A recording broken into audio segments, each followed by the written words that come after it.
Here in Shropshire is a farm that's frozen in time, lost in Victorian rural England. Now a unique project has brought it back to life, as it would have been in the 1880s. A time that saw a revolution in British agriculture. Centuries-old skills were under threat from industrialised farming. It was the crossroads between the old and the new. Well, I'm just trying to keep this thing in a straight line. For a full calendar year, Ruth Goodman, Alex Langlands and Peter Ginn are reliving the life of the Victorian farmer. Doing my back, this really is. 4 months into the project, they've planted a wheat crop in a long-abandoned field. Spent weeks restoring their cottage to its former glory, and got to grips with a host of traditional breeds. So all round, this is a pretty good shire. Now it's January, and the farm needs emergency repairs. But with no DIY shops, the team is forced to go back to basics, with the help of the blacksmith, the basket maker, and the woodsman. The wheat crop comes under attack, so it's time to master the art of pest control. There's one. Victorian style. The reality of life without modern comforts starts to bite. It's pretty cold. And with spring around the corner, the first baby animals are due to arrive. You're going to go for this, yeah? Yes.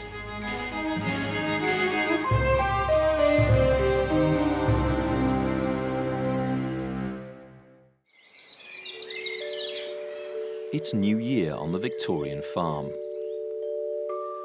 Ruth and Peter are welcoming a very important new resident. Come on, girl.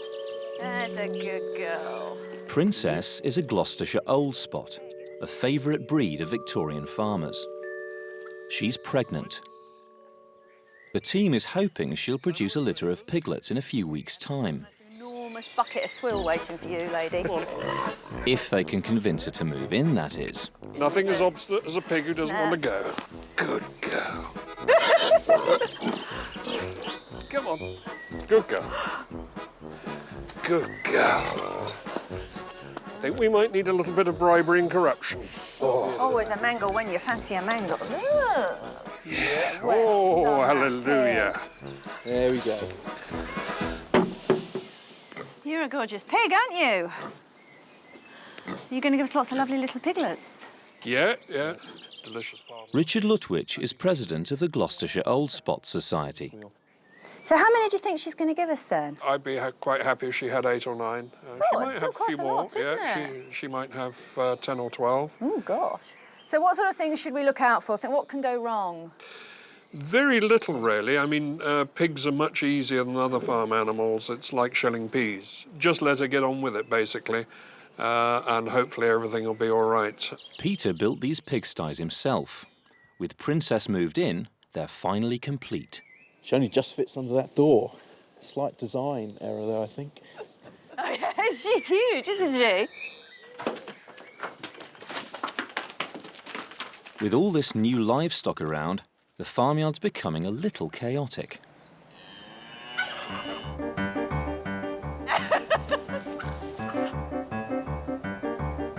Come on, you two. Out. Come on, get away. Mind that duck, Ruth. The real troublemakers are the pigs. If the doors are open, the pigs get out. They either frighten the cows, hello, or they eat the eggs. They get into the nests and eat the eggs. So Peter's set himself a major new challenge. What we need to do is we need to devise a way of controlling our stock. So we've got our farmyard, we've got our stack yard, and it makes sense to divide it in half. So essentially what we need is a fence. And then these guys can be free to run around without interfering with the cows and the ducks and what we're working on. In the Victorian countryside, you couldn't necessarily buy a ready-made fence from a shop. Peter is going to have to make one from scratch. He's called in expert Damien Goodburn, one of the handful of people alive today who studied the craft of Victorian woodsmen. Together, they must track down the right tree to make the fence. Right, well, what we're looking for is some oak, an oak tree which will provide the main gate post and then some smaller logs that can be split to make the post and rail fence. In the 19th century, estates could make big money from selling their timber, so woodland like this would have been carefully managed. What sort of thickness are we looking for? Well, we want something that's manageable by hand, not too big. We're not trying to fell a valuable big tree that could be sawn up to make furniture or for boat building, that kind of thing, the Victorian period. If they allow a fairly straight one like this to grow big, then it becomes something, it's almost like money, an investment almost, money in the bank. Damien's very picky about his trees. And there's this one here. Yeah, but that's a bit too a little small. bit bendy. This one here is a tiny bit small, a bit oval. It's a bit sinuous. How about that one? There's another one up there. Well, there's one up here which would be a good tree to use because it'll never make a brilliant timber tree. So with any luck, we might be able to get it down. So all in all, this is our tree. Being very careful not to hit the ground. And The first stage is to square off the base of the tree with an axe ready for sawing. okay. We have problems. We'll use the axe to start it. Now that's all right. You're going to need to go a little bit to your left, slowly. Don't push the saw. Just let it glide itself in. A bit like rowing the Atlantic. A little bit like rowing. Yeah, it is, isn't it? And if I did this regularly, I wouldn't be as fat as I am, because you don't see many pictures of fat Victorian woodsmen. The falling tree could easily get snagged in the dense branches of the forest. So Peter and Damien try to make sure it falls into a gap. To do this, Damien makes a triangular cut, facing the path they want the tree to take. And this is going to encourage the tree to fall in the direction we want it to go. That's certainly the theory, and I hope the theory's correct. Then it's back to sawing the other side to meet up with the cut.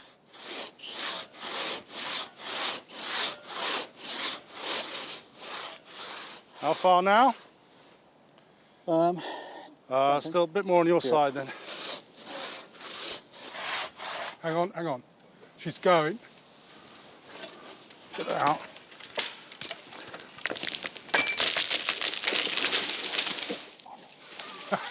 That's what we were trying to avoid. Oh well. That's what we were worried about, and we didn't quite succeed in making it go where we wanted it to. Now what we've got to do is get it to go that way. If we have the smaller axe, then we'll cut the hinge on that side. So at the moment, Damien's just going to chip away and hopefully it will roll round the tree and fall down where we want it to go. If you come here and give us a push. This is what we need a pole for now. Have we got any poles around here?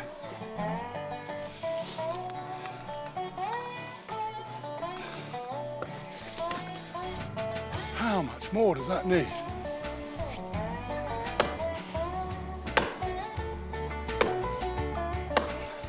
Hear it moving now?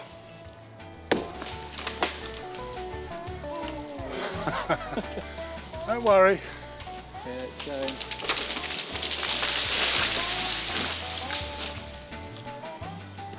Ginger beer required.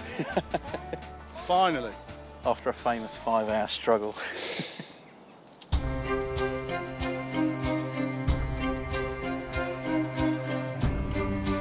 Back in October, Alex toiled for weeks to sow a wheat crop in the farm's long-abandoned field. But now the weeds have been conquered, there's a new enemy to face, of the feathered variety. One of my worst fears has been realised here, and we've obviously had the birds in here. The last few days as I've been passing, there's been a group of pheasants on this patch in particular, and I think what they're doing is they're sort of tugging at the top of the leaves here and then pulling out and having a nibble on the grain. In the Victorian countryside, tenant farmers like Alex often struggled to stop pheasants eating their crops. The birds were raised for shooting parties, and every single one was the landlord's property, not to be touched. If a tenant farmer killed one, he could be arrested for poaching. Now, Alex finally has the chance to get his own back. Land agent Rupert Acton has invited him to come along on a pheasant shoot. But first he's got to make some preparations. Victorian style. Well, one thing I've really noticed over the past couple of months, it's been so wet that the ground is just like a morass. There's just mud everywhere and my boots have been getting soaking wet. So what I've got to do is get them waterproof because we've got a big day coming up. We've got the shoot. Alex is using a 19th century shoe polish recipe containing beeswax, tar and tallow, a form of beef or mutton fat. Now I've no idea as to what quantity I should be putting in here, but I'm going to do it by feel. So the first thing to go in is the beeswax, which has melted down nicely. I know that we're going to really want more tallow in. That's having an interesting effect actually. That's almost sort of turning like a paste in there already. Give that a bit of a stir. We just do that. Now this is great because it's actually turning into a sort of dark tan boot polish here, and I think it's wet enough, or at least it's warm enough to start to apply to the boots. The moment of truth. Let's get it on there. That's going on really thick actually. I can see the beeswax. I'm going to really work it in. I'm very excited about the shoot. In the late 19th century, shooting parties were getting bigger and bigger. There's more game about, so the friction between gamekeepers and tenant farmers was at its peak, and it's perfectly understandable, really. You know, if there's birds out there and they're eating your crops, you're going to want to obviously find one for the pot. In the forest, Peter and Damien are dividing the tree into logs. After the exhausting task of felling it, now comes the real challenge. Good lad. Well, the chaps are going to need some help lifting these logs out of the forest, and who better to do it than Clumper? It's the first time he's ever had a go at this. It's called tushing, basically dragging or skidding a log out of the forest. So, as I say, it's his first time. He's not too sure about the environment, but let's see how he gets on. One log ready to tush. Ooh, yeah. Whoa, whoa, whoa, whoa. We'll give him a little go. Gee up, come on. OK, you're against the tree. 2, 3. This log weighs around 300 kilograms. That's the equivalent of 3 baby elephants. That's it. Good boy. He's going well, isn't he? He is. It's not as if it makes a difference to him uphill or downhill. No, he actually quite likes sort of getting stuck into it. Come on. Last bit of hill. Come on, boy. I need to make these things look like matchsticks. I struggle to walk at the pace that Clumper tushes uphill.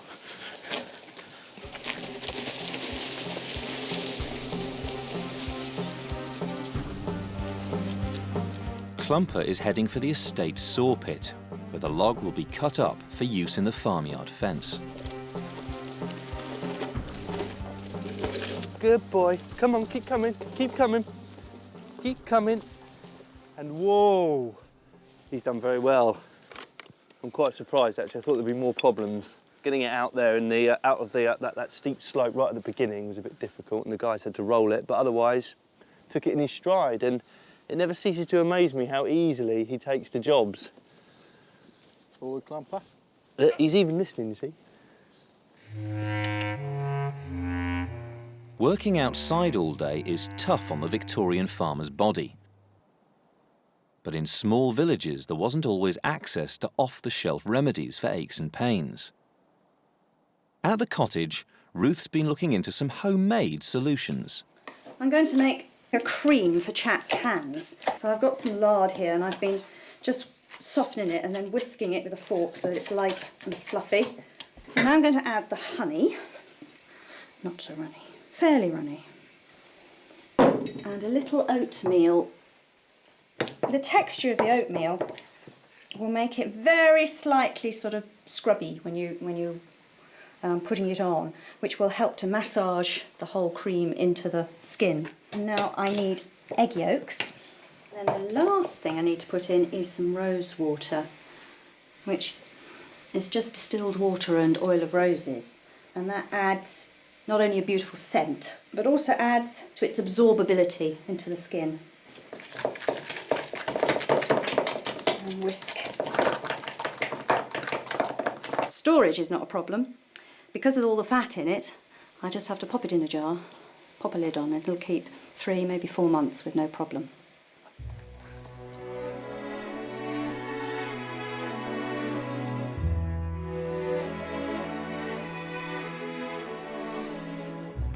So you've got to get all the calls right.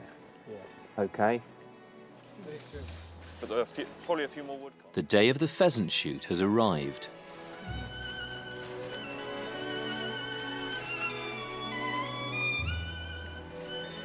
Peter and Alex are taking up their position as beaters, flushing the birds out of the woods. The sport of pheasant shooting as we now know it was invented in the late 19th century. Prince Albert and his sons were big fans of shooting, but they had a problem. Traditionally, shooting parties tried to sneak up on the pheasants, which meant most of the birds got away. So a new technique evolved, employing beaters to drive the game towards the guns, with a series of calls. We've all got to hold a line as we walk through this copse and make as much noise, really, as possible. I can't hear you making much noise, Peter. Peter, let's hear you calling. For land agent Rupert Acton, shooting runs in the family. My great-grandfather, Augustus Wood Acton, lived here in the late 19th century, and he shot about once a week, and there would have been about 4 guns and 4 or 5 beaters. In the 19th century, on this estate, they were probably shot in the region of 400 or 500 game birds during the shooting season. There's one. There's one there.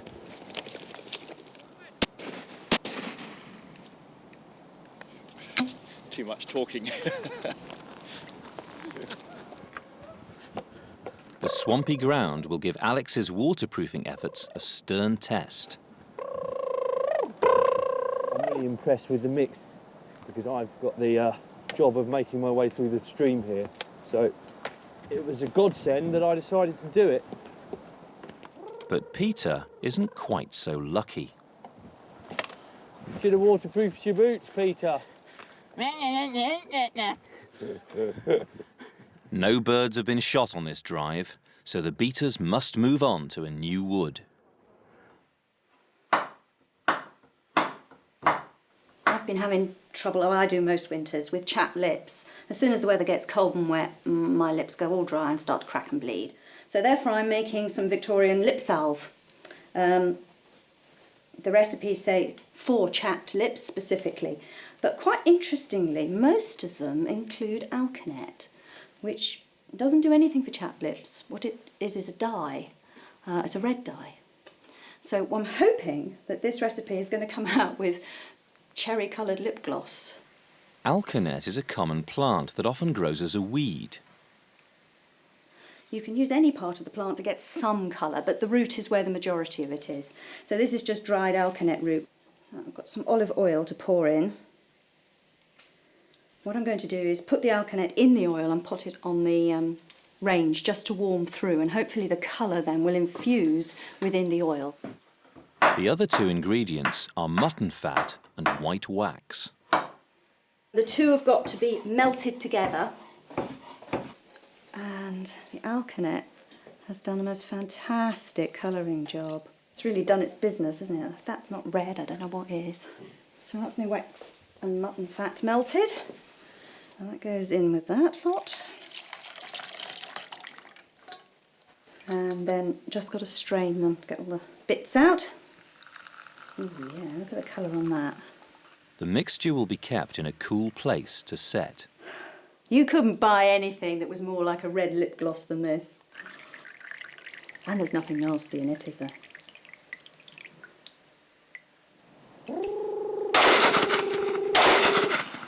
The beaters have moved on to a new wood. Peter's encouraging the birds to fly away from him and towards the guns.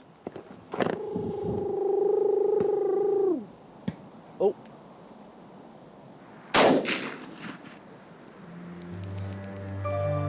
The technique of driving game quickly became very popular, but with more birds to target, the Victorians needed to shoot faster. Traditionally, loading a gun was a fiddly process, with gunpowder and shot pushed down the barrel. So gunsmiths came up with a cartridge containing everything in one simple package, and a brand new weapon that could be split in two for easy loading. Reloading time was cut from minutes to seconds, and many more birds could be shot.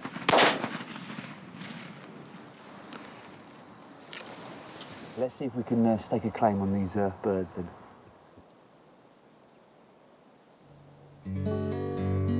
A nice change from farm work. Yes. Yes, I have to admit. With the pheasant shoot over, the beaters have been rewarded for their hard work. Did that bird drop, did it? Couldn't see. Couldn't see. I was too busy wondering why I hadn't applied waterproof substance to my boots.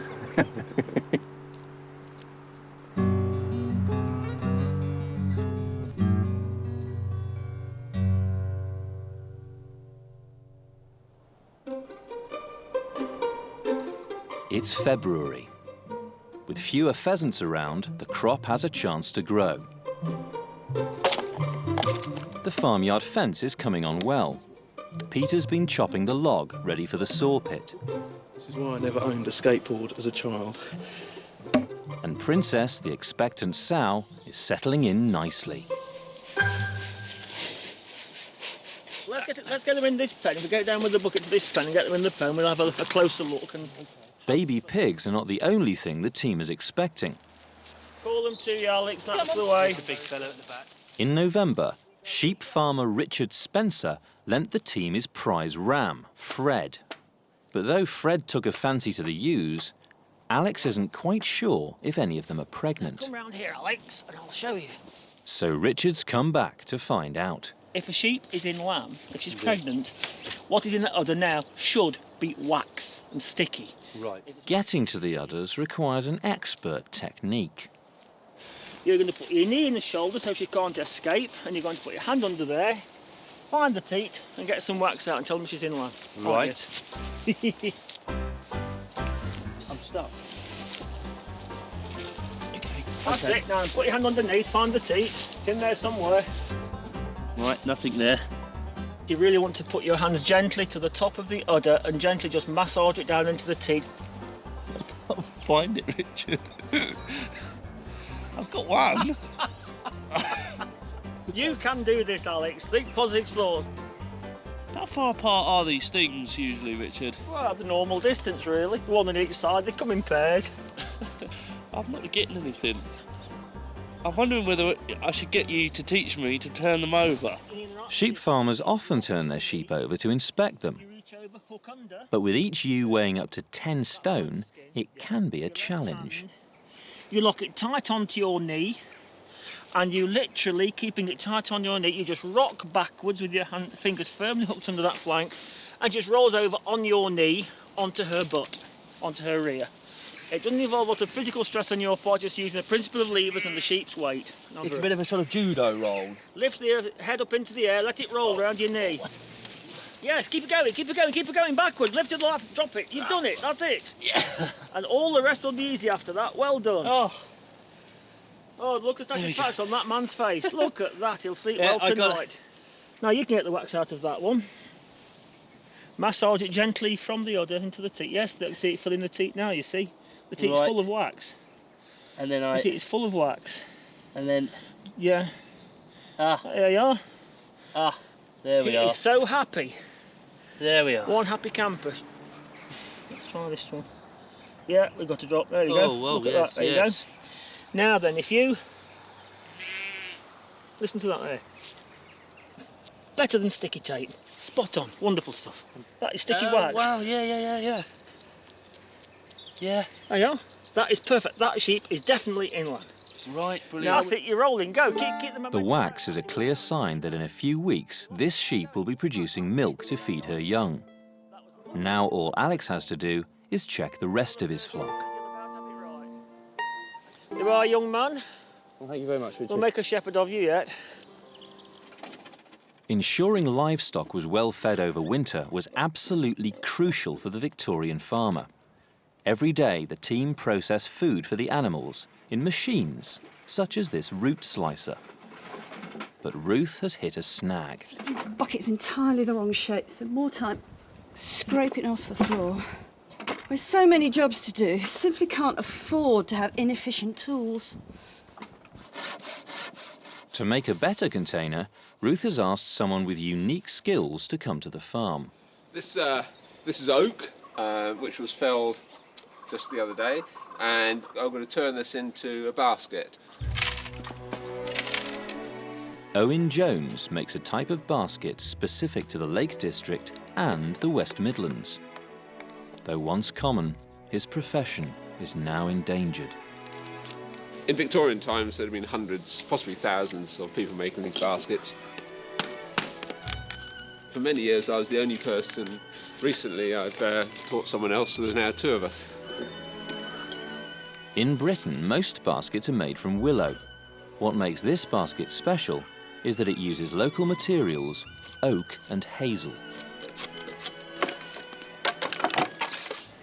It's a coppiced hazel rod, which is going to be the rim of the basket, and I have to smooth it off, ready for bending.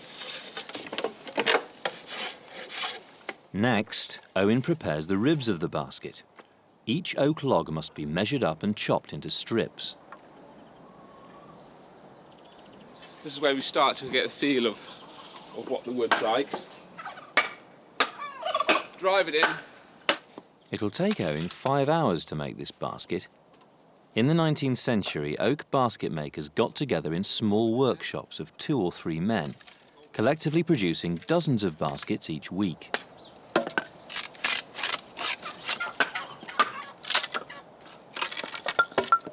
As I'm splitting now, working it down, there is a potentially problem that it can start running off or running out to one side. So I can control that by which way I pull the throw, either pull towards me or push against. Once the oak's been cut to length, it's placed with the hazel inside a boiler. When it's finished, Owen's basket will make processing food by hand a much easier task. But on the estate's home farm, Alex and Peter have discovered a brand new way of making food for their flock. OK, engage. OK, engaging now. Throughout the 19th century, the machinery of mass production was making its way onto farms. Excellent. This system of belts and pulleys is over 150 years old.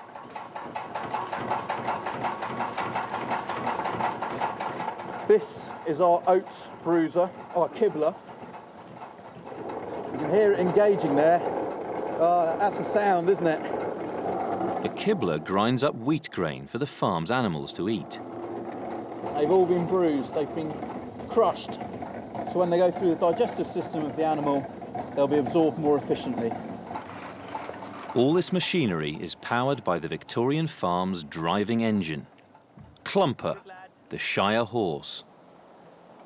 Gee up. That's it. I find this absolutely fascinating because all you need is a horse, some hay for winter, keep him well fed, and you've got energy, you've got power, you've got horsepower. The term horsepower was coined by the engineer James Watt. He'd designed a steam engine, and to market it, he came up with a method to compare its power with that of a horse. The result was a brand new measuring unit, horsepower. Good lad. Every time Clumper goes round once, that wheel up there turns 52 times. So if he works for a week, this works for a year. This truly is the birth of mechanised farming. In the farmyard, Owen Jones is ready to shape the rim of his basket. throw it down initially on the ground. That will take a bit of the moisture out of it, take a bit of the heat out of it. Hopefully this will bend nicely. I'll put the butt end in first. Be careful around the curves so it doesn't kink. Feels as though it's steamed enough. Pulling with my right hand and following with my left hand.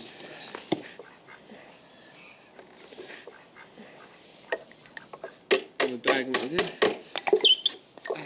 Yeah, I'm happy with this one. This looks pretty good. Next, the oak is removed from the boiler.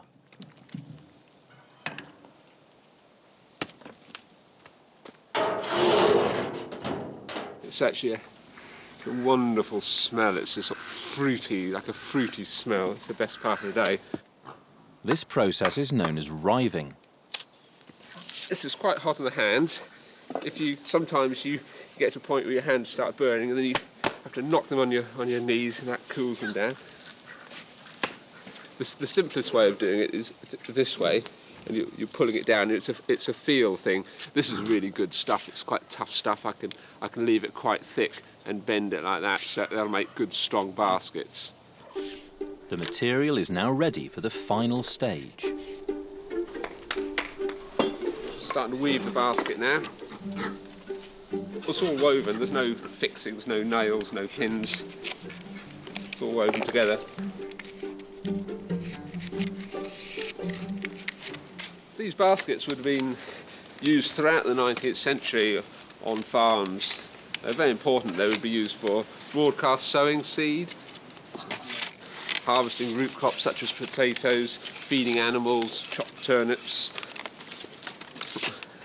They gradually declined as mechanisation took over. For instance, a wire basket was introduced and tractors came along with the seed drills, and there was less hand work on the farms.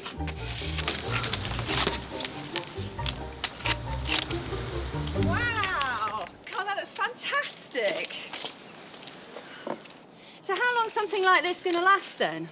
This basket can last for decades. In fact, Really? I have repaired baskets. I occasionally get them for repair, and they've been 50 years old. Wow. Some of the strips go, and I can just weave them. Gosh, back talk in again. about environmentally friendly. Something that you can use for 50 years and then get repaired and carry on using it. Yes, and then you can use it kindling for your fire. Fantastic. Oh, isn't it beautiful? That is just a really, really beautiful thing. They give you many years of service, and they're really strong. In fact, one of the tests at the end of it, you have to be able to stand on it. You sure? Yeah.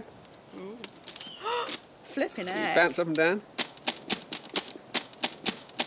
It's incredible. Who needs a horse? At the saw pit, Peter and Damien have reached the last and most technically precise stage of the fence post. That's about where we want to be, about there. 1, 2, 3. Okay, then just up and down, just a few strokes to get it bedded in. Men employed to saw wood were called sawyers. By the late 19th century, saw pits like this were in decline. Industrial saw mills were taking over, and hand sawing couldn't compete. You come right up and right down. Slow down. Okay, imagine you're doing this all day. It'll take several hours to cut off the sides of this log. A mechanical sawmill could process hundreds in a day. The top of my arms and my shoulders are really starting to ache. As in really starting to ache. The constant sweaty exertion of farm life means tending to personal hygiene is a high priority for the team. With Alex and Peter out of the house, Ruth has the perfect opportunity. I'm going to have a bath.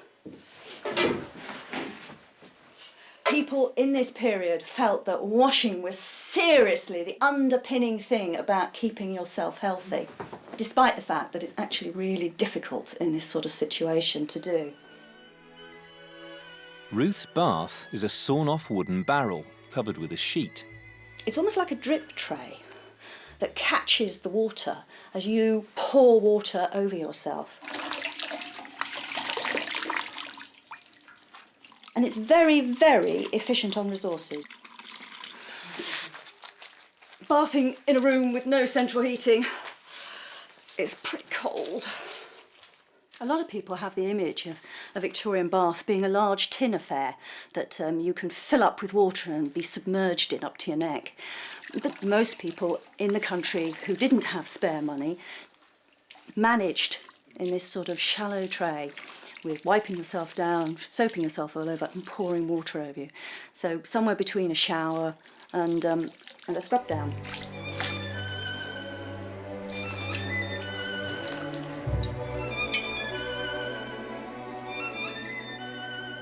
Peter and Damien have been sawing for almost 4 hours. As night falls, the race is on to finish the gatepost. You're getting the hang of this, Peter. Nice.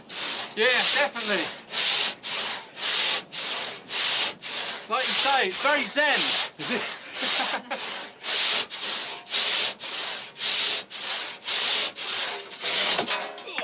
Wedge always falls on the head of. Okay. This is our third side of our post.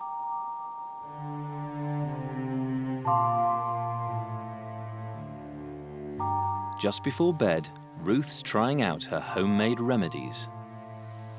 So this is the hand cream I made earlier with rose water and lard and oatmeal. And it definitely helps. But I don't think anything would, completely protect your hands from the amount of cold water and hard work. And this lip gloss, however, is absolutely fantastic. There's one more hygiene challenge that Ruth must tend to. I'm just making up some more sanitary towels. Back in the Victorian period, of course, you couldn't just nip down the shops when you needed such supplies. You have a bag which can be washed, and then you stuff it with something absorbent. So, for example, if there was a load of nice dry moss outside, I might use that to stuff the bags with. And you just pop whatever it is you're going to stuff inside the bag, and there you go, one sanitary pad, and that sort of sorts out that monthly problem. It's often these sort of intimate little details about people's personal lives that I find most fascinating. History's full of all the big stuff, but, the details, the day-to-day, just how you manage, often gets forgotten and left by the wayside.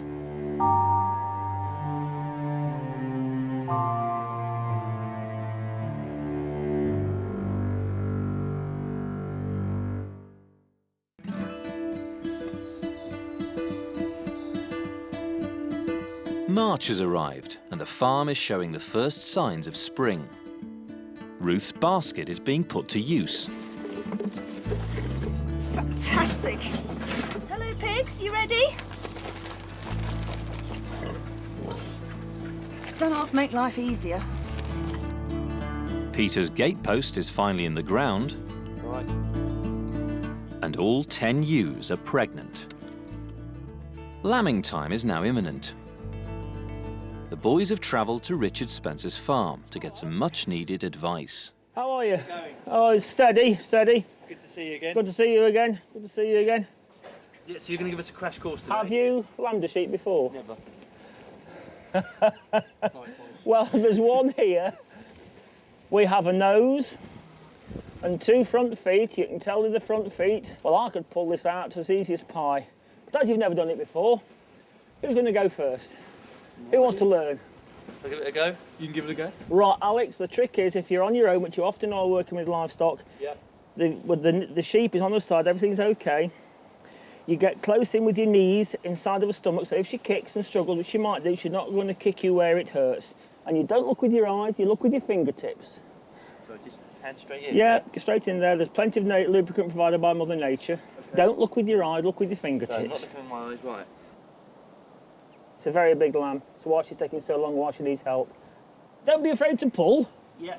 Go on, really give it some. Go for it. Got it? Yeah, here it comes. Go, go, go, go, go, go. Go, go, go. Both hands, just don't mess about because it'll grip the umbilical cord. Keep going. Both hands if you wish, Alex. Go, go, go, go, go, go. Get him out. Get the placenta off his head. His head's covered with placenta. Clear it. Yeah. Use your fingers to squeeze his nose and clear the mucus off his nose, just to get everything clear. Yeah. Right. Put your finger and thumb, middle finger and thumb, on his ear and prick it really tight. Get the nails to rub together. Okay. Either side of his ear. Nails into here like That's that. it. Oh, yeah, yeah. That's good. That's a gasp. Still not very strong. Grab some straw. Grab some straw. Okay. That's it. And scrub his chest. In there?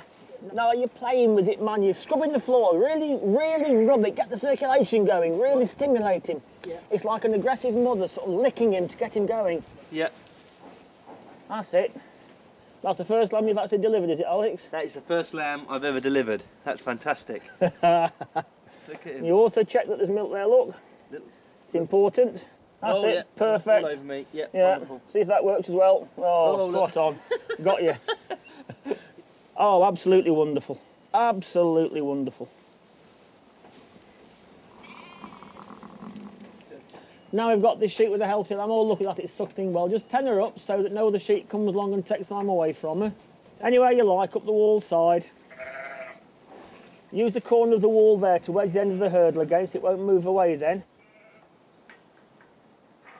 Just remember where the sheep puts the pressure, where she pushes against it. When you're working with sheep, you have to think like a sheep. She's taking, the lamb's taking milk. Now, that's what I love about the Shropshire sheep. The lambs have got that wonderful tenacity, that wonderful will to live. As soon as they're out there, and we struggled to get the first breath in that lamb, didn't we, Alex? Yeah. Wonderful. Wonderful sheep, the Shropshires. They really want to get up and go. There's been a real barrage of emotions. But it's certainly given me confidence for our own lambing. But there's still part of me that's very apprehensive, very nervous, because when we're away from here, when we're back on our farm, we won't have Richard, we won't have the backups, we'll be on our own. And, you know, what if something goes wrong? Will we be able to cope? With the first lambs due in just a few days, Peter will soon have a chance to find out. But before the lambs are born, the sheep field needs urgent repairs. There's a big hole in the hedge surrounding it, which Ruth has decided to fix using an ancient technique called wattle work. I'm just driving some posts in along this gap in the hedge, and then I'm going to weave a load of hazel up and down. The early spring or late winter is a time when you do as much of the sort of hedging and ditching as you possibly can. There's not too much other agricultural work, and there's no leaves on the wood to get in your way. I expect the vegetation just to sort of grow up around this bit, so this should solve the gap for the next 20, 30, 40, 50 years maybe, if I'm lucky. To test her repairs, Ruth's drafted in the farm's most consistent escape artists. Jump through. Go on, try and get through my fence now.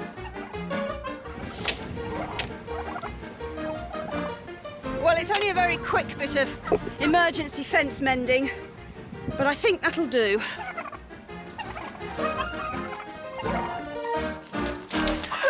The fence across the farmyard is far from complete.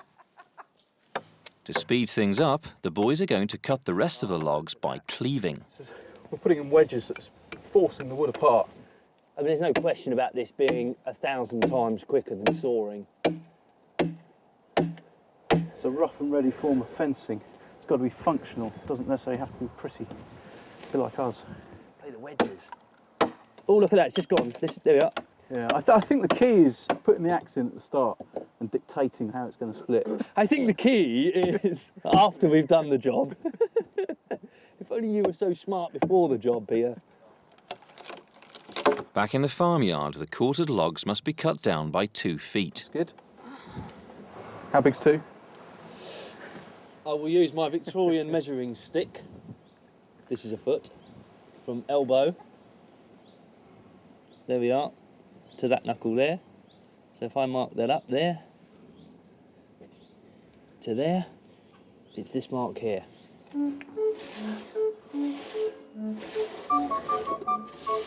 Getting a nice rocking action going here. Yeah, you use a lot more of your body weight with a saw like this.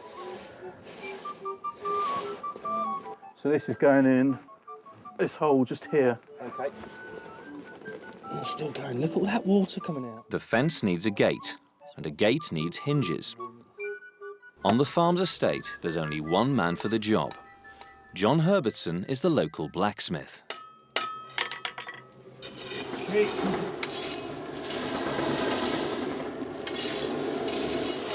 Blacksmiths rather pride themselves on being the possessors of the king of crafts, because if the blacksmith couldn't make the tools and the carpenter couldn't cut his wood, the wheels on the carts wouldn't be shod, and no one could do anything.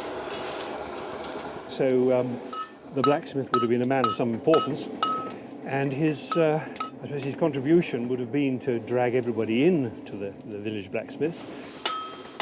There'd be farmers there parking their horses to be shod, carts to be mended, and also in the winter, of course, it'd be the one warm place around. By the late 19th century, the village blacksmith's trade was declining. Competition from factories meant many of their products were being mass-produced by machines at much lower cost. Items like hinges, nails and wagon parts could be purchased ready-made. What I'm doing is rolling it up, a bit like a Swiss roll. But unlike other rural craftsmen, many blacksmiths survived into the 20th century. They took on work for the railways, and when automobiles began to appear, some became mechanics.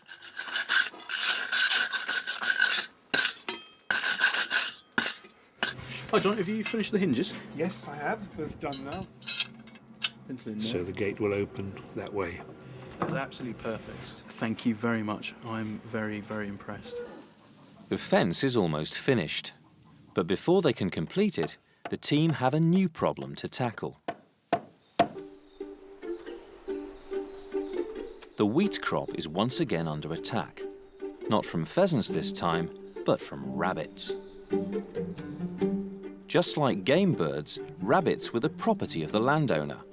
For much of the 19th century, it was illegal for tenant farmers to kill them. So Alex has decided to take matters into his own hands, in the style of a notorious figure of the Victorian countryside, the poacher. Going out on the pheasant shoot was very much something we did with the land agent, but catching rabbits like this is something that you do as a poacher, you know. You certainly wouldn't want to let the land agent know about this. Doug and Bob Jones are a father and son team. They've been catching rabbits in these hills for 50 years, using ferrets. Net this all. What you do is you net up all of the holes, and then you put the ferret in, and we've got a Jill, which is a female ferret. She runs around, and of course she puts the fear of God on the rabbits. They shoot along the burrows, and they come out, and these nets are designed in such a way that as the rabbit hits them, it traps them behind. Poaching was widespread in Victorian Britain, and the authorities took a very serious line. Game laws throughout the 19th century were incredibly strict. Police were issued with stop and search powers, and this was an enormous bone of contention amongst the working classes. In practice, the law meant that the police could stop a farm labourer returning from work and ask him to turf out his pockets, and obviously if they've got any traps or nets or even game, they could be arrested. But of course, the police then at the time were using these powers just to stop random people and just to, you know, to check to see what they're up to and what they're doing. And of course, this really upset a lot of farm labourers. Okay, we're going to drop the ferrets in. Right. Okay, she's in, so quiet now.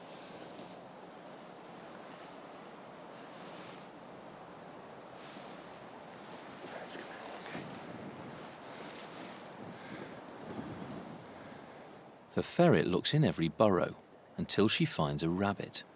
If there's none to be found, she'll reappear. Just seen the ferret just stick its head out. Nothing here. Boxer? Boxer. Okay, we'll move on. Move on to the next. Move on to the next one? Yes. With dozens of warrens in these hills, there are plenty more to try. It's a bit of an hit and miss affair, really, isn't it? You don't really know where they are.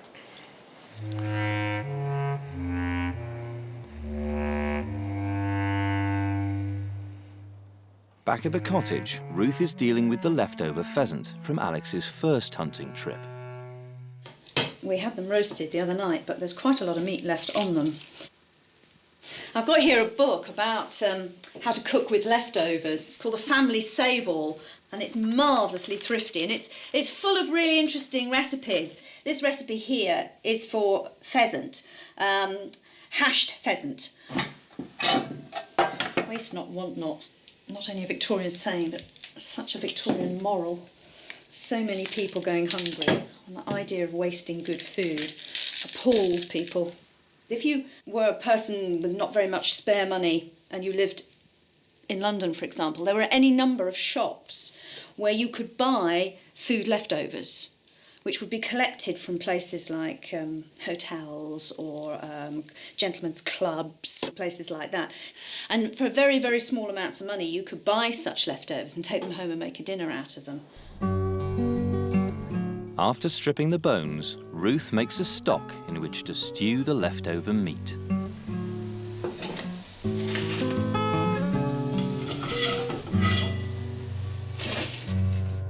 Plenty of foxmack about here anyway, so that's a good sign. He doesn't hang about for nothing. No, he doesn't, does he? At the second rabbit warren, hopes are running high. See how she gets on. Can we have some quiet now, please?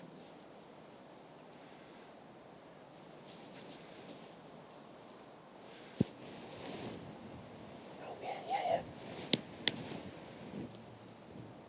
Here, on. Don't, leave it.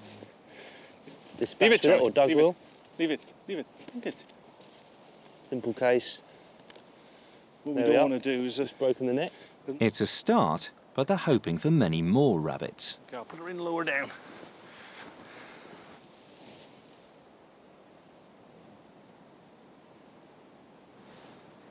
There he is, Dad.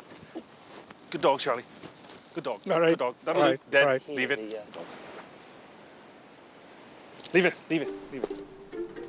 With the warren exhausted, the final total is 6 rabbits. And they're quickly put to use back at the cottage. What I'm going to do is a pudding, a rabbit pudding. It's a very rural dish.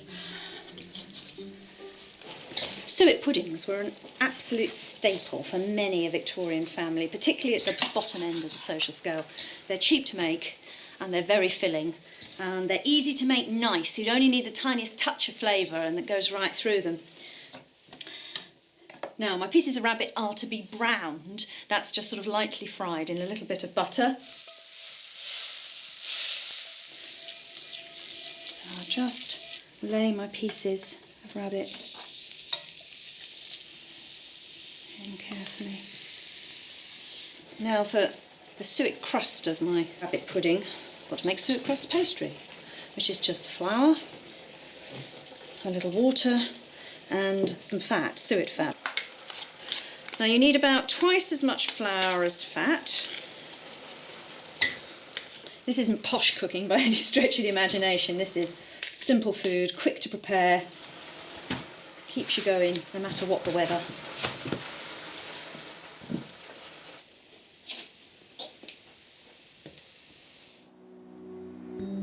In the sheep field, one of the pregnant ewes is showing signs of distress.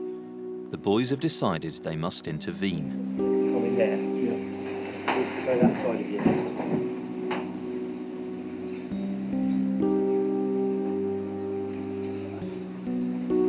Get her down. Go that way. Well, Get her down. We'll shoot the back leg. Right. So we're going to go for this, yeah? Yes. We've got some feet there. Feel your fingers. Look away. How about, is it in the right alignment? It is, yeah, the head. Yeah. I can feel the jaw. Okay. See these fingers, where my fingers are? Yeah. Because I can feel the jaw there. So it's good. It's very well presented.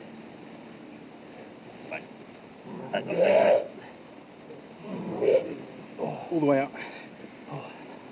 Right. That's it. Lovely.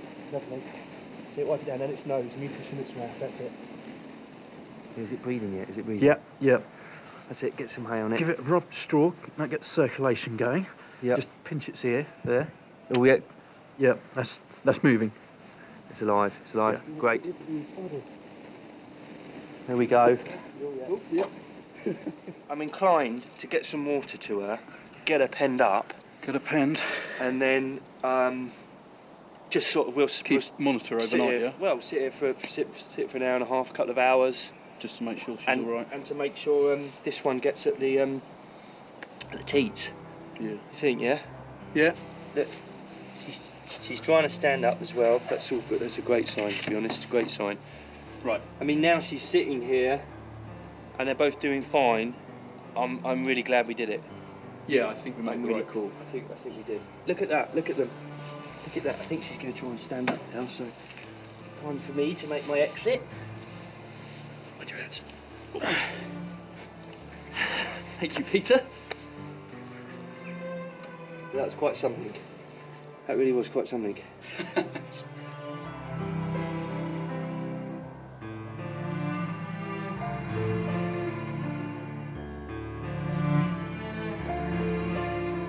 This is fantastic, Ruth. Delicious. This is your rabbit, this is. Right.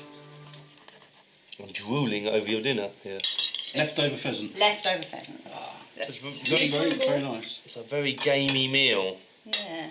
Well, if you will keep going killing things, Yeah. you have to eat them. Take great delight in eating the pheasant because he's eating our crop. Yeah. Rabbit's nice.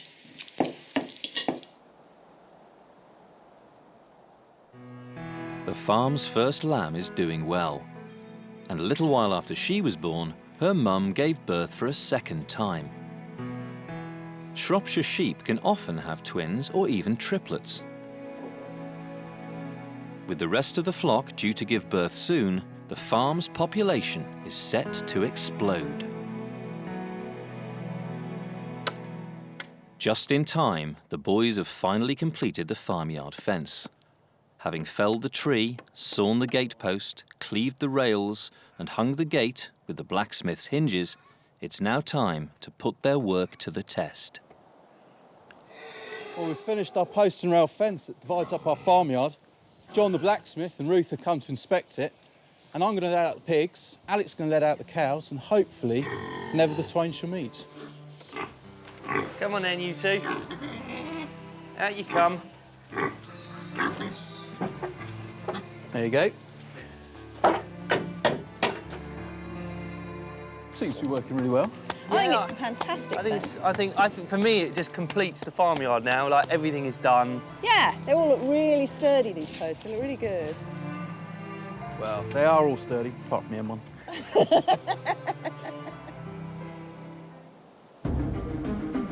Next time on Victorian Farm, it's spring. There are pigs to be delivered and chicks to be hatched. The hens come under attack. Got another one, Peter. A prized ewe's life is in danger. The foot rot's got in, and I'm deeply, deeply concerned about this. And a lame horse could jeopardise everything. The team turn to science to help save their crops. If they succeed, they'll have something to celebrate at the May Day fair. If they fail, all their hard work will have been in vain. Oh no, I've broken it already. It's make or break time on the Victorian Farm. Slightly smaller patches, but getting outside all the same tonight here on BBC Two in Gardener's World at 8. And the Green Nature doses continue tomorrow too. We're in the heart of life in the forest at 5 o'clock.